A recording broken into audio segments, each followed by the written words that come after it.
Bonjour à tous. Aujourd'hui, dans Du Stade à l'Emploi, nous allons nous intéresser à l'impact de la crise Covid sur le monde sportif dans sa diversité. Comment retourner dans les stades en sécurité sanitaire alors que le virus est toujours actif et qu'il n'y a pour l'instant toujours pas de remède? Quelles projections pour les entreprises liées au sport, mais aussi pour le sport amateur? Quel avenir pour les événements sportifs majeurs? Nous répondrons à ces questions avec nos invités ce soir. J'ai le plaisir d'accueillir en plateau Madame la ministre des Sports, Roxana Maracineanu. Bonsoir. Bonsoir. Également Philippe Diallo. Bonjour Philippe. Bonjour. Président du Cosmos, directeur général de l'UCPF, entre autres titres, évidemment. Parfait. À distance avec nous, le président de la Fédération française de tennis, Bernard Giudicelli. Bonjour Bernard. Bonjour. Et enfin, Céline Wisselink, cofondatrice de la société Néonès et de la société Épisode. Vous êtes avec nous, vous, pour nous parler plutôt de l'entreprise liée au sport et de l'impact de cette crise, n'est-ce pas? Pour démarrer, Madame la Ministre, je me tourne vers vous. Après ces semaines durant lesquelles vous avez évidemment travaillé intensément durant la crise et aussi été chahuté parfois par les médias malgré votre investissement sur le terrain, comment allez-vous ? Écoutez, je suis soulagée qu'on puisse enfin reprendre le sport, que la vie reprenne en France de manière plus générale. Et c'est vrai que c'était une mission assez étrange pour une ministre des Sports de devoir fermer le sport. Et puis ensuite de le réouvrir avec toutes les spécificités, les différences qu'il y a entre les fédérations, les différentes structures économiques qui tournent autour du sport et qui font faire du sport en français. Ça nous a permis, pour le coup, vraiment de nous sentir utiles parce qu'on a créé ce rassemblement et cette collaboration au moment de la crise qui, je pense, va nous aider pour la suite aussi. Alors justement, vous le disiez par rapport aux différentes fédérations, comment vous avez pris le sujet en fait? Comment vous l'avez débroussaillé par rapport au centre équestre ou à effectivement une piscine ou encore un stade de foot? C'est quand même assez complexe. Notre méthode a été très collaborative. Nous avons rassemblé très large entre les organisateurs d'événements qui ont été les premiers impactés, puisque au moment du confinement, lorsque les huis clos ont commencé à être la règle, nous avons dû leur expliquer, les clubs professionnels également, et puis petit à petit, évidemment, on s'est attaché aussi à rassembler les associations, les différentes fédérations. Ensuite, pendant le confinement, nous sommes plutôt restés en contact très resserré avec les entraîneurs, les fédérations, les directeurs techniques nationaux et tous les sportifs de haut niveau parce que c'était un moment charnière pour eux. C'était important de ne pas décrocher. Ils avaient cette inquiétude des Jeux Olympiques. Ils se préparaient, oui, c'est ce que j'allais dire. Au tout début du confinement, ils se préparaient pour les Jeux. Ils avaient ça en ligne de mire quand même. Donc, et avant que ce soit vraiment que l'annonce du report soit publique et actée, ça a été très difficile pour eux. Et on avait besoin des entraîneurs et des fédérations, de tous les encadrants de nos établissements aussi publics où ils sont logés d'habitude et où ils font leurs pratiques sportives pour les accompagner et montrer que le ministère des Sports était présent à leur côté pendant cette période. En tout cas, avec eux. Vous, en tant qu'ancienne sportive de haut niveau, justement, comment vous vous êtes projetée dans cette période-là? Parce que forcément, j'imagine qu'il y a une forme d'empathie par rapport aux sportifs. Oui, évidemment, ça m'a fait souffrir, même personnellement, parce que je sais qu'une carrière de sportif, c'est court, qu'on se pose beaucoup de questions sur l'après-compétition. Et quand les Jeux sont repoussés d'un an pour ces sportifs qui étaient déjà qualifiés, qui se préparaient, qui étaient à 6 mois des Jeux, ça remet en question finalement et cette période d'un an, maintenant et demi jusqu'aux Jeux de 2021, et puis aussi leur vie d'après. Donc voilà, c'était important qu'on les écoute. L'Agence nationale du sport qu'on a créée l'année dernière avec la cellule haute performance était aussi à leur écoute pour voir comment leur apporter des appareils de musculation, tout ce qui pouvait être mis à leur disposition pour qu'ils puissent continuer à s'entraîner. Et puis au moment où ils ont pu relâcher, s'arrêter, c'était aussi le moment de leur expliquer avec un peu un accompagnement, j'allais dire, un peu plus psychologique, que c'était le moment de se reposer, de lâcher prise et finalement de profiter de ce moment où ils étaient aussi en famille. D'accord. Bon, donc vous les suivez quand même de très près, nos sportifs de haut niveau. Alors, en tout cas, vous les accompagnez. Le tennis également a repris. Et là, je me tourne vers vous, Bernard.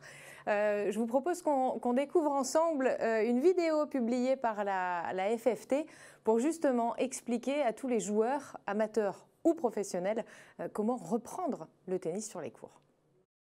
Vous pouvez à nouveau jouer au tennis ou au paratennis dans votre club. Il vous faudra pour cela respecter un certain nombre de consignes.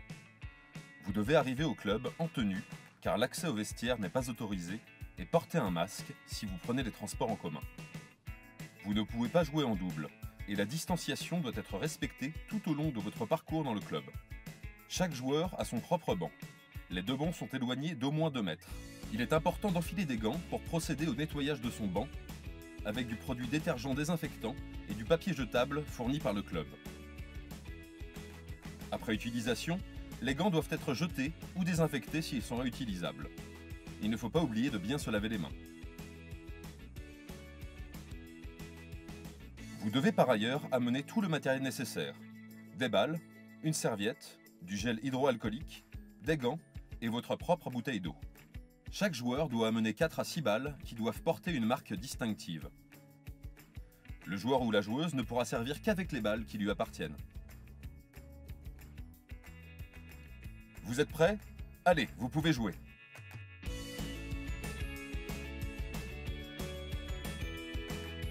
Pour rendre une balle appartenant à son adversaire, on ne la saisit pas à la main, mais on la pousse avec le pied ou à l'aide de sa raquette.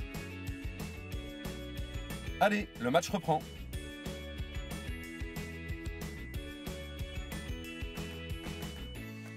À chaque changement de côté, les joueurs passent de part et d'autre du filet dans le sens des aiguilles d'une montre pour ne pas se croiser. Bien joué! À la fin de la partie, la poignée de main n'est pas autorisée. Elle peut être remplacée par un signe de la main ou de la raquette. Les joueurs doivent ensuite nettoyer l'ensemble du mobilier de cours et bien sûr passer le filet s'ils jouent sur terre battue. Une fois le nettoyage effectué, n'oubliez pas de vous laver à nouveau les mains. La séance est terminée et chacun rentre chez soi prendre sa douche.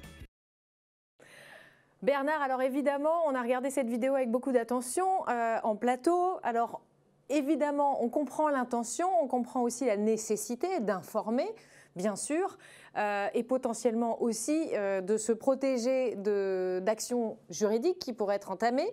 Maintenant, très sincèrement, Bernard, qui va réellement faire tout ça pour aller jouer au tennis et qui va vérifier aussi que chaque joueur applique bien et nettoie bien tout son petit cours après son match? Alors déjà, si nous avons pu rouvrir les clubs à partir du 11 mai, c'est parce que nous avons créé un collège scientifique avec un médecin immunologue, un infectiologue, le docteur Montalvan, un sociologue, un psychologue, et puis à côté de ça, un juriste qui ont élaboré le protocole que nous avons pu proposer à 2 décideurs, qui étaient le maire et le président du club. Et la moitié des clubs ont pu réouvrir. Les 3/4 d'entre eux ont désigné un référent Covid qui, justement, avait pour mission de s'assurer que les règles du protocole étaient bien appliquées. Et très sincèrement, je dois remercier tous les présidents de clubs parce qu'ils ont fait preuve d'une grande responsabilité dans l'application de ce protocole, qui était le protocole qui a été du 11 mai jusqu'au 2 juin, qui s'est un peu desserré jusqu'au 22 juin. Et depuis le 23 juin, eh bien, on est revenu à un fonctionnement normal au niveau des balles. Donc je crois que ça a été suivi de façon très sérieuse. Et d'ailleurs, les clubs certains ont utilisé cette question des balles pour créer des clips, jouer à la balle marquée. Ils ont été, je dirais, très créatifs. Mais je pense que c'est important. Tout le monde a compris l'importance des gestes barrières pour limiter la circulation du virus. Merci Bernard. Roxana, pendant que Bernard nous répondait, je vous voyais opiner, en tout cas aller dans son sens en parlant des présidents de clubs ou des fédérations, etc., qui ont vraiment joué le jeu pour cette réouverture. Oui, on parlait tout à l'heure du fait de les avoir associés. Ce n'est pas seulement ça, c'est eux qui ont produit tous ces protocoles sanitaires. Moi, j'avais comme mission de les verser à la cellule interministérielle de crise pour pouvoir gagner, en fait, à chaque fois des petits pas, des décisions sur les réouvertures, de ce qu'il était possible de faire ou pas dans chaque sport, dans chaque type de sport. Le tennis a été avantagé effectivement par le fait qu'il y avait la distance entre les joueurs, la possibilité de respecter ces gestes barrières et cette distanciation. Néanmoins, tous ces petits gestes servent effectivement pour le tennis, parce qu'on ne sait jamais, avec l'adversaire qu'on rencontre, on peut attraper le Covid, effectivement.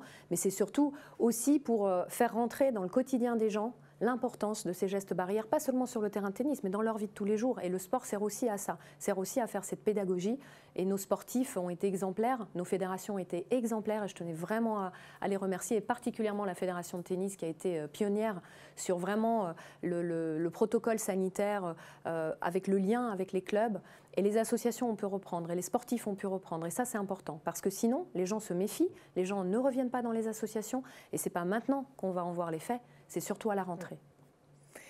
Justement, à propos des réouvertures, je voyais, Philippe, vous avez aussi envie de réagir, parce que vous avez un regard, en tout cas, un peu plus global par rapport à tous les...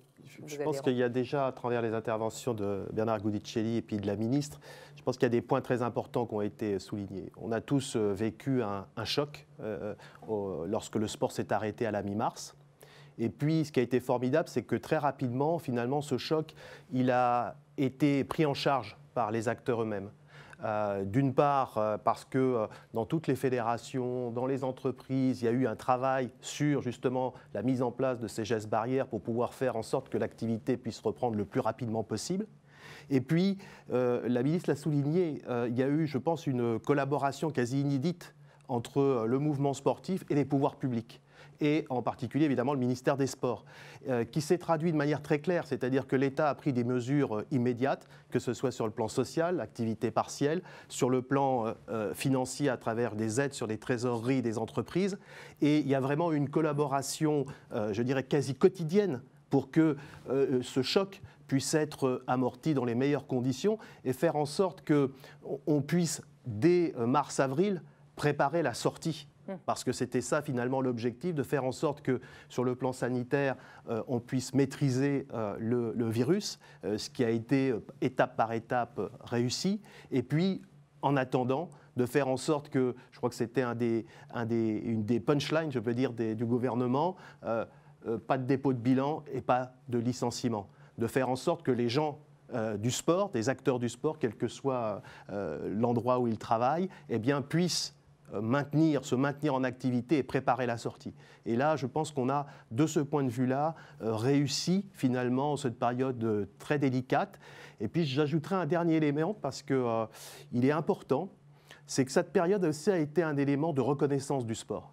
C'est-à-dire que Madame la ministre a, je pense, beaucoup œuvré parce que, vous saviez, vous avez une cellule de crise qui a été mise en place pendant cette période, animée par le ministre de l'Économie et des Finances, par la ministre du Travail, par le ministre des Comptes publics.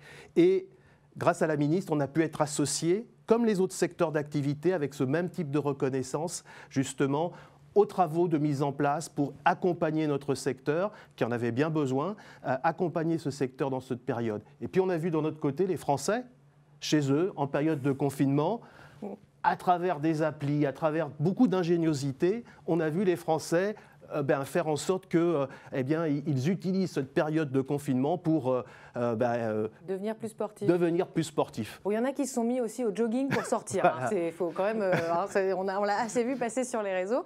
Alors justement, puisqu'on parle de ces Français qui se sont mis au sport, vous, Céline, les sociétés Néonès et Épisode, c'est vraiment Néonès, des salles de sport en logique de smart cost, donc vraiment abordable, avec une logique d'abonnement à tiroir, moi j'appelle ça comme ça, voilà, à partir de 15 €, j'ai accès à certains éléments, et puis quelques euros en plus me permettent d'aller un pas plus loin. Et puis vous avez Épisode, où là on est vraiment sur du haut de gamme, avec une cible un peu différente aussi pour ces salles-là.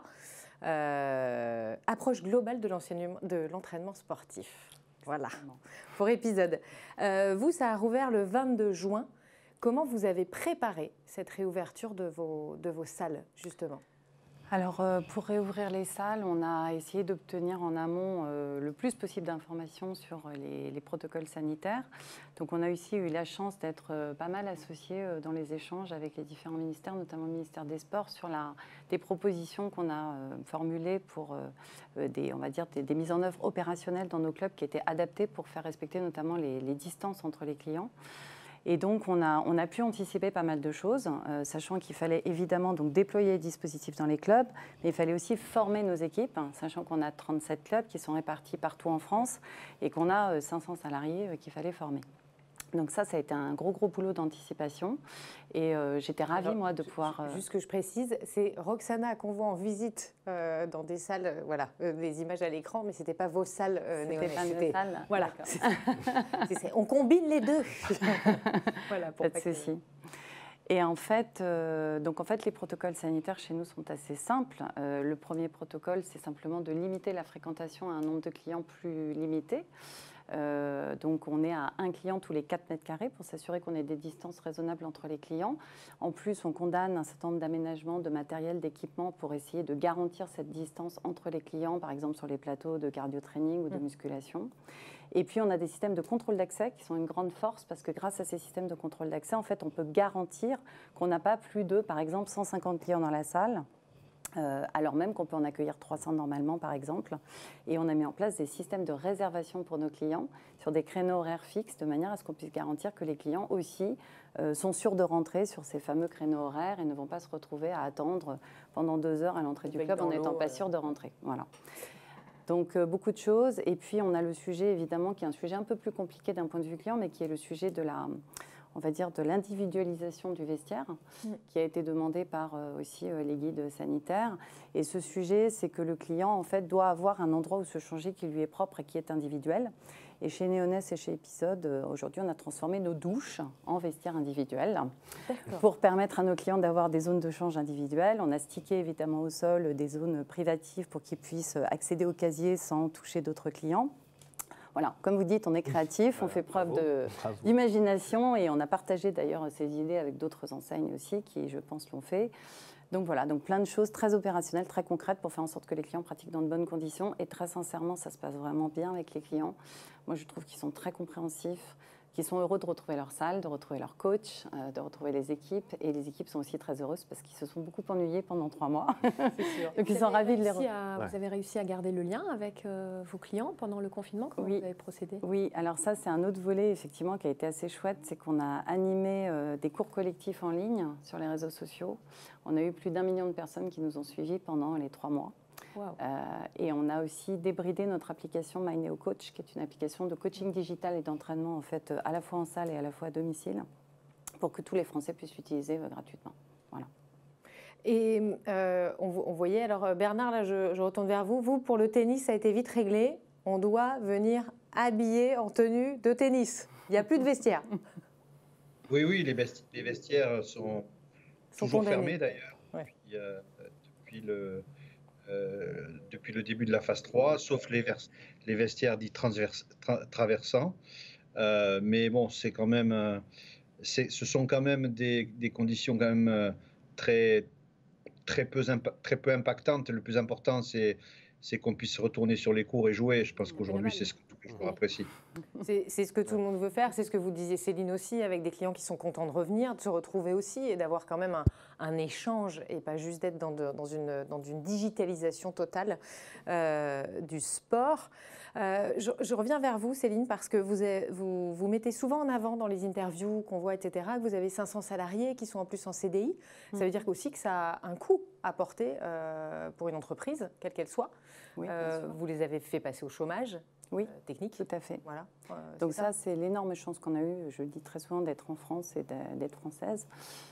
C'est d'avoir bénéficié de ce dispositif incroyable qui a été un amortisseur social absolument dingue. Je sais que dans de nombreux pays, ça n'a pas été le cas, notamment dans le fitness. On sait qu'il y a beaucoup de coachs qui se sont retrouvés aux États-Unis, en Asie, sans emploi, sans rien. Donc nous, on a la chance en France d'avoir eu cette possibilité de mettre nos salariés au chômage. Et je vous avoue que quand on nous a annoncé la fermeture des salles le 15 au soir, c'est la première chose, je crois, à laquelle on a pensé. Voilà. Et donc là aussi, vous avez réussi à trouver en tout cas des solutions. En termes de pertes, vous vous situez comment pour cette année 2020 ? Alors en fait, on a fermé donc 3 mois. Oui. Ça représente en termes de perte de revenus 40% d'un chiffre d'affaires annuel, sachant qu'on fait 50 millions de chiffre d'affaires. Donc je vous laisse faire le calcul. Et sur très 2021 important. Et sur 2021, on aura aussi un estimatif de perte d'environ 20% de notre chiffre d'affaires annuel. Parce qu'en fait, les adhérents qui n'ont pas souscrit d'abonnement pendant la période de fermeture et qui sont en moyenne adhérents chez nous sur 2 ans, vont générer mathématiquement des pertes aussi sur 2021. Donc le trou, en fait, il est cette année, c'est-à-dire que cette année, on est négatif, l'année prochaine, on est à 0, et seulement l'année suivante, on arrivera à retrouver l'équilibre qu'on avait juste avant la crise Covid. C'est comme si vous recommenciez. Voilà. En termes de business model. Non, mais souvent, c'est ce qu'on dit. Quand on monte une entreprise, en année 1, on est négatif. En année 2, on est à 0. Exactement. Et en année 3, on commence à faire du profit. Exactement. Donc là, vous repartez à 0, mais avec 500 salariés. Avec 500 salariés. Donc là, très motivés voilà. et beaucoup d'énergie. Et moi, je dis souvent que dans un univers contraint, on est plus créatif. Et donc, on a trouvé des idées aussi de rebond, de relais de croissance. Et nous, on est assez optimistes. On pense qu'on va y arriver. Maintenant, on va passer une période qui, effectivement, va être un petit peu difficile. Mais voilà. Bernard, vous quand même, ce qui a frappé la France, même moi, pour une fois, j'avais des places. Je n'ai pas pu aller à Roland-Garros, Bernard. Comment... Un petit peu patient. J'espère. Pour une fois. Oh là là, j'étais contente. Bah non. Non, mais évidemment, là, j'en souris. Céline le soulignait. Il y a toute une vie économique autour de ces événements sportifs majeurs.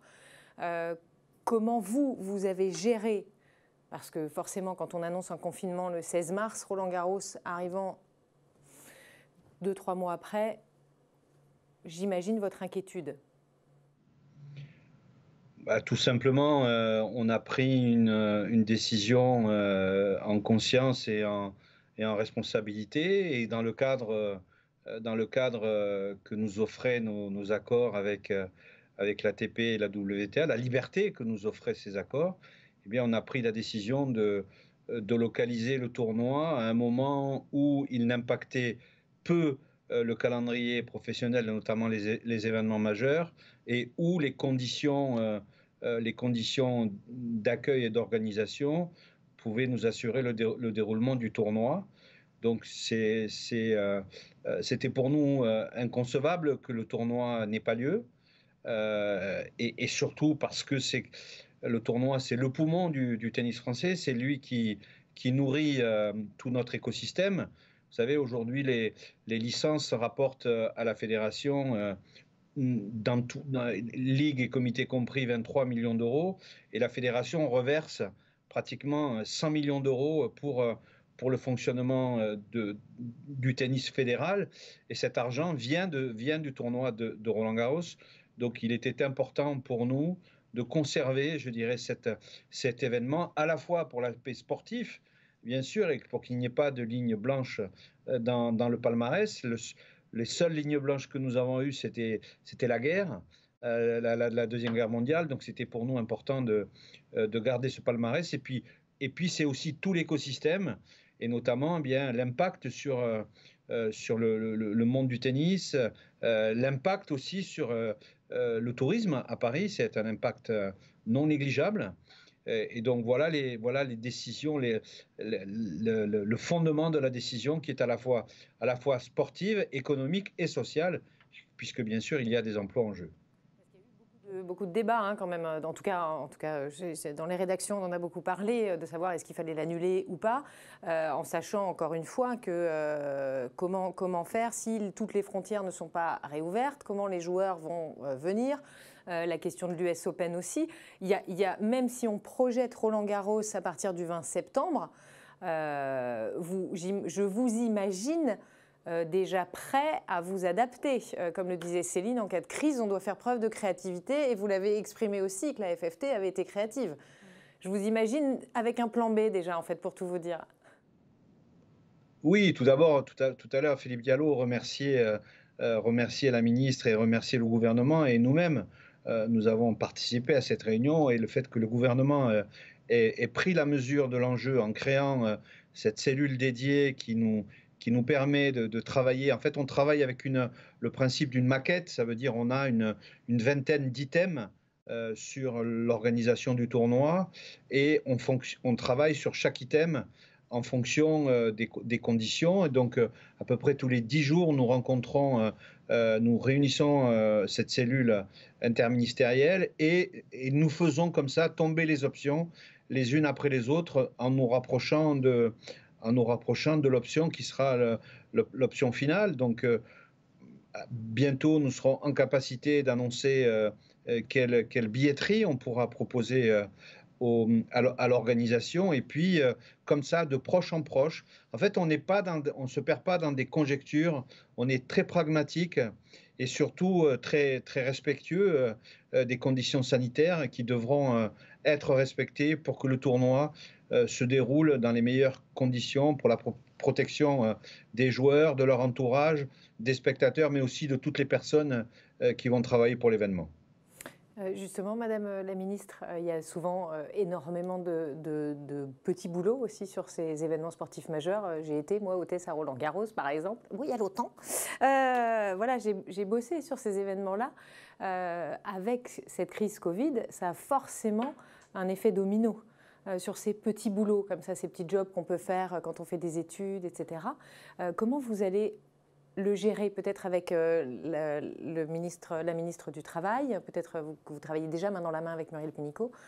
Comment ça se passe sur ces questions-là, ces aspects-là? Alors, tous les grands événements sportifs font intervenir plusieurs ministères. Vous l'avez dit, le ministère du Travail, le ministère des Comptes publics aussi, le ministère de la Sécurité, bien sûr, parce qu'il faut assurer la sécurité de l'événement, et bien sûr le ministère des Sports. Les organisateurs, qu'ils soient privés ou qu'ils soient fédéraux, aujourd'hui ont vraiment dû s'adapter et être très réactifs, parce que dans ce contexte d'incertitude, certains ont quand même des impératifs que les événements se tiennent. Alors ceux qui ont des droits télé importants, on l'a vu en football, finalement, peu importe qu'il y ait des spectateurs ou pas dans les tribunes, eux, ce qui les intéresse, c'est que ça se tienne, et finalement on doit assurer la sécurité sanitaire que pour 100-150 personnes. Le choix qui a été fait de la part du gouvernement et que j'ai fait, c'est de nous laisser la possibilité de reprendre un sport populaire avec des personnes qui puissent venir travailler, que ce nombre de 150 puisse être agrandi, des bénévoles qui s'investissent, parce qu'encore une fois, c'est aussi tout un enjeu pour l'après. Si on coupe les liens avec les bénévoles, si on coupe les liens avec les clients pour le cas des salles de fitness, si on coupe le lien avec les adhérents dans le cadre des associations, la machine aura du mal à repartir. Donc je crois qu'il faut peut-être attendre le temps qu'il faut pour que la compétition puisse reprendre, de manière évidemment un peu dans des conditions dégradées, mais avec du public, parce qu'il y a des sports et des événements qui dépendent beaucoup de la billetterie. C'est le cas un peu de Roland-Garros quand même, où il y a des droits télé, mais les entrées vont être quand même importantes.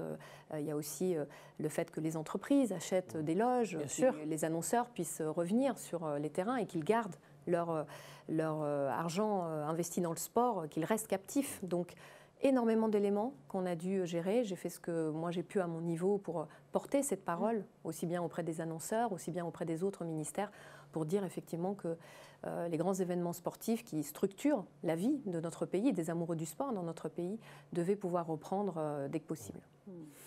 Philippe, je me tourne vers vous parce que c'est vrai que là on a parlé plutôt des sportifs de haut niveau ou du sport professionnel, en tout cas par le biais d'entreprises privées comme les salles de fitness. Qu'en est-il concernant le sport amateur? Parce que finalement, il y a énormément de bénévoles, d'associations sportives qui s'investissent comme des dingues toute l'année pour monter justement des petites compétitions dans leur ville, dans leur village, etc. Et finalement, eux, ils ont peut-être un accès moins facile à vous, Madame la Ministre, ou en tout cas à vos collaborateurs. Tout à fait. Comment ils gèrent ? Ce que vous dites, vous décrivez en fait le tissu sportif français, c'est-à-dire les dizaines de milliers d'associations sportives qui font vivre le sport à la base, partout sur les territoires. Et l'ensemble de ces associations sportives a été évidemment impacté puisque toutes les compétitions amateurs se sont aussi arrêtées. Et eux dépendent encore plus de la billetterie. Madame la ministre soulignait, sur les gros événements, il y a des droits sportifs, on est sur d'autres choses, il y a des marques qui s'investissent. Maintenant, mais ils dépendent évidemment de la billetterie, mais aussi du petit annonceur local qui va donner 1 000 € parce qu'il va vous aider à faire la compétition, quel que soit le sport pratiqué, et qui vous aide finalement à monter vos compétitions.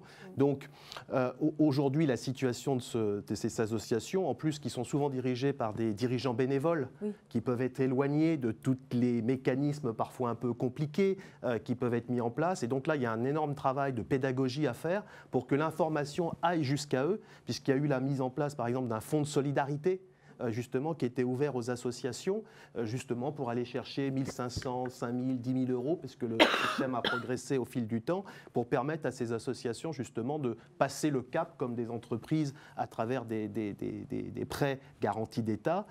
Et donc, toutes ces associations, effectivement, ont traversé une période difficile. Alors, une partie vivent sur des budgets qui sont avec des licences. Et donc, ça veut dire que les licences ayant été payées, entre guillemets, plus tôt avant la période du Covid, elles ont pu, je dirais, terminer la saison dans des conditions, je dirais, moins dégradées. La question qui se pose maintenant, c'est plutôt l'avenir. C'est-à-dire que notre secteur, aujourd'hui, je pense qu'il est confronté à une période d'urgence qu'il a, on vient de le dire, globalement, je pense, bien gérée, que ce soit sur le plan sanitaire, avec tous ces protocoles, cette réactivité des entreprises, sur le plan économique et social. Et puis maintenant, il faut se tourner vers l'avenir. Et là, la question, je pense, pour moi, le maître mot, c'est celui de la confiance, y compris pour les associations. Il faut que demain, les familles aient confiance pour aller inscrire leurs enfants dans l'association, pour repratiquer du sport. Et donc ça veut dire qu'il faut effectivement être en capacité que, sur le plan sanitaire, il n'y ait plus de crainte. Il faut qu'on puisse y aller, que les protocoles soient en place, que les gens aient confiance. Encadrés en tout cas. Et ça va jusqu'au plus haut niveau. Il faut que les spectateurs aient envie. Il faut que les clients des entreprises aient envie et aient confiance. Et donc notre job, entre guillemets, c'est de redonner cette confiance à tout le monde, donner l'énergie pour pratiquer du sport. La difficulté quand même, c'est qu'il y a des sports qui, pour l'instant, ne peuvent pas reprendre. Je pense par exemple au triathlon. Les triathlètes, ils voient le triathlon. Ouais. Le triathlon, toutes les grosses compétitions là, se redécalent, redécalent, etc. Après, sur les compétitions populaires, sur une compétition sanitaire, sur des conditions sanitaires, si on reprend l'exemple, par exemple, de la Fédération française de tennis, avec des distances, etc., les triathlètes, ils sont quand même assez proches, malgré tout. La pratique sportive pour l'entraînement amateur ou professionnel est complètement reprise aujourd'hui. Tout le monde a repris. Maintenant, sur les événements populaires, on va avoir une problématique parce qu'il faut réfléchir pour faire partir les gens par vagues, pour faire respecter des distances dans ces compétitions. D'habitude, on part en tas, effectivement, dans l'eau. Mais c'est ce qu'on disait tout à l'heure. Quand Céline disait pour les salles de fitness, ça va être la même chose pour les équipements, comme les piscines, qui maintenant vont devoir aussi fonctionner avec des petits créneaux d'une heure et demie. On ne viendra plus à la piscine pour passer toute sa journée à la piscine. On viendra pour 1 heure et demie de nage ou d'amusement en famille. Et puis derrière, on sortira pour laisser la place à quelqu'un d'autre. Parce que ce qu'on appelle la FMI, la fréquentation moyenne, forcément, elle va diminuer. Donc il faut quand même que le modèle économique tienne aujourd'hui. Dans le sport, c'est quand même un secteur très particulier. On ne peut pas mettre un masque pour pratiquer du sport. La distanciation, elle est difficile. Quand on vient faire du sport, c'est un temps de loisir. On a envie de retrouver ses amis, donc on a envie de se prendre dans les bras, de se taper dans la main. Donc ça a été vraiment un gros effort fait de la part de tous les pratiquants et une grande responsabilité individuelle qu'ils ont eue en disant notre amour de la pratique, même si ça doit se faire différemment, même si les compétitions doivent reprendre différemment, on a envie que ça reprenne. On n'a pas envie que le sport s'arrête le temps qu'on trouve un remède ou un vaccin à cette maladie. Donc voilà, je crois que c'est pour ça qu'on vous disait aussi tout à l'heure, ça a été un regain d'amour pour le sport en France et une place différente que le sport commence déjà à occuper. Et je pense que ça va aller vraiment en s'améliorant. Et l'État a vraiment, dans ce fonds de solidarité, pour soutenir les petites associations, elles ont eu un droit de tirage, évidemment, au fonds de solidarité qui a touché tous les secteurs, 120 millions d'euros. Toutes les associations ayant des salariés ont pu en bénéficier. En revanche, il en reste 60% qui n'ont aucun salarié, qui n'ont que des bénévoles. Et là, il va falloir qu'on fasse quelque chose d'ici la rentrée. On a annoncé jeudi au conseil d'administration de l'Agence nationale du sport un fonds d'urgence qu'on va coupler avec celui des collectivités pour qu'on puisse, d'ici la reprise, là en septembre, pouvoir donner un petit coup de pouce à toutes les petites associations. L'État va débloquer 15 millions d'euros et puis ça va aller s'adjoindre avec ce que les collectivités vont mettre en place pour la rentrée. Très bien, ce sont des bonnes nouvelles que vous nous annoncez là, Madame la Ministre. Bernard, je vous remercie d'avoir été avec nous à distance. J'espère pouvoir venir à Roland-Garros cette année. Hein, vous accueillera avec plaisir. Je compte sur vous, Bernard. Je compte sur vous. Absolument. Merci à vous. Merci beaucoup, Céline, également, d'avoir été avec nous. Céline, vous reviendrez peut-être nous parler prochainement pour la rentrée d'une grande nouveauté que vous lancez au sein du groupe Néonès et Épisode. Je n'en dis pas plus. Quel suspense. Du suspense. Philippe, merci beaucoup d'avoir été avec nous et en tout cas d'avoir pu représenter aussi tous les acteurs de ce monde sportif. Merci à vous. Merci à vous tous de nous avoir suivis. Passez, eh bien, écoutez, très bonnes vacances, j'imagine, et puis on se retrouve à la rentrée.